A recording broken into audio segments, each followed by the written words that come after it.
Welcome to This Explainer. Today, we're diving into the unique origins and the absolutely elite tactical data behind one of the most sought-after footballers in the world right now, Lee Kang-in. If you follow European football or you've been catching recent international tournaments, you definitely know his name. But what you might not fully realize is just how incredibly dominant and honestly statistically rare this guy's become. Throughout this explainer, we're talking about a midfielder who is literally redefining the playmaker role both at Paris Saint-Germain and on the global stage. Okay, let's start right off the bat with this massive number, 6.9. According to recent data from Opta, as Lee Kang-in approaches his 100th career appearance for PSG, he's averaging an astonishing 6.9 offensive involvements per 90 minutes. And by that, we mean shots plus chances created. To put that into perspective for you, that is the single highest figure among any player with 500 minutes or more in League One this season. He isn't just participating in the attack, actually scratch that, he is the absolute engine driving the entire thing. Section 1, Reality TV to Europe. To really understand how he reached these heights, we have to trace his unbelievable path from television straight to Europe.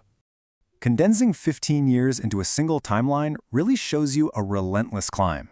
At just 6 years old, Lee was actually starring on a Korean reality TV show called Shoot Dory.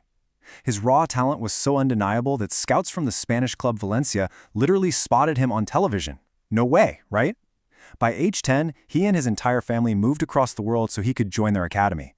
Fast forward to when he was just 17 years and 10 months old, and boom, he's making his La Liga debut. Cut to 2023, and he's leading South Korea to a gold medal at the Asian Games in Hangzhou. It's totally a storybook ascent, but one that was built on just relentless hard work. Now, that 2023 gold medal was a massive game changer because it earned him a vital military exemption. In South Korea, nearly every able-bodied male is required to serve 18 months in the military, but an Asian Games gold waives that requirement entirely. But as his coach, Hwang Sun-hong, emphasized, this wasn't just a free pass. It brought a massive responsibility to carry South Korean football forward. It was basically a mandate to become the absolute face of his nation's footballing future. Section 2, the statistical elite. Let's look at how this all builds into his unmatched dominance on the pitch. DataMB recently analyzed wingers and attacking midfielders across Europe's top 7 leagues to find out who actually creates the most shot opportunities. Well, Lee Kang-in completely tops the list at 2.54 shot-creating actions per 90 minutes. That means he is standing shoulder to shoulder with Manchester City legend Riyad Mahrez and actively outpacing top-tier global prospects like Barcelona's Lamine Yamal, who sits at 2.11. And when you zoom out to look at the broader matrix, comparing successful pass volume against those shot-creating actions, a fascinating picture emerges. It proves he doesn't just touch the ball often, he turns those touches into scoring opportunities, better than almost anyone else in Europe right now. Even with limited starting minutes compared to other massive global stars, his efficiency in attack building is just off the charts. Seriously, next time you watch him play, watch how rarely he wastes a touch. He simply does way more with the ball when he has it. Section 3, PSG's tactical anchor. This elite efficiency perfectly explains why he's become such a crucial linchpin for his club. When he arrived in Paris, he immediately silenced critics, who tried to dismiss him as just a marketing signing by showcasing this incredible tactical versatility. Head coach Luis Enrique has him moving seamlessly across positions. He goes from the wing to an inside midfielder, and they've even experimented with him as a false 9 to fill the void left by injuries. He brings this delicate yet really robust play style. Combining top-tier first touches in super tight spaces with absolute kicking precision. Just look at his recent Champions League performance against Bayern Munich. 15 crosses, a 100% pass success rate, 7 chances created, and the match-winning assist. He creates a tactical balance that forces the entire club to rely on him heavily. His tactical value is actually quantified out there, with his market value surging to 28 million euros on Transfermarkt.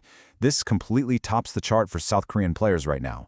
That puts him ahead of even Bayern Munich's Kim Min-jae, who sits at 25 million, and Tottenham's Son Heung-man at 17 million. So, based on recent market evaluations, he is officially the most valuable Korean player in world football today. Because of this immense value and some intense transfer interest, Paris Saint-Germain is highly motivated to keep him locked down. During the winter transfer window, Atletico Madrid made a really serious push for him.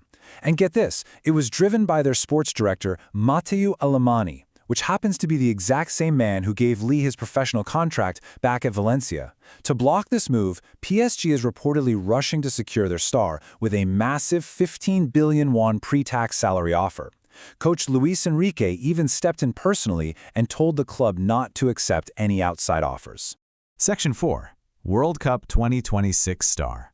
Let's look at how he's translating this massive club value to global stage dominance.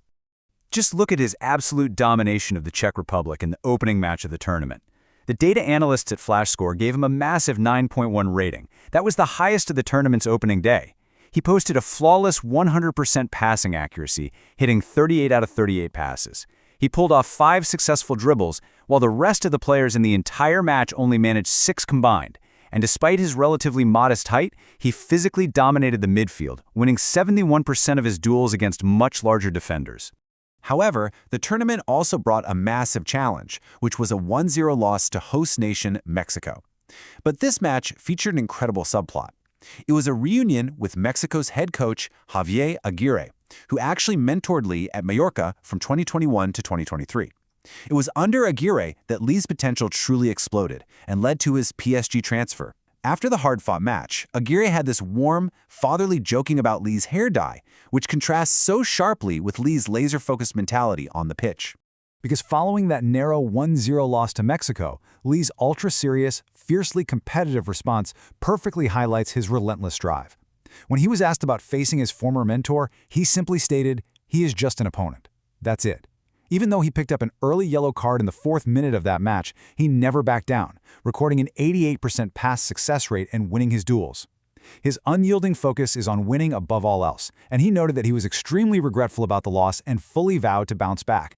So, as we wrap up this explainer today, we really have to ask ourselves, with a 28 million euro valuation, the absolute trust of PSG, and stats that are outperforming Europe's absolute elite, is Lee Kang-in simply South Korea's next great hope? Or are we literally watching the early days of a future Ballon d'Or contender? Keep your eyes on him, folks, because he is just getting started.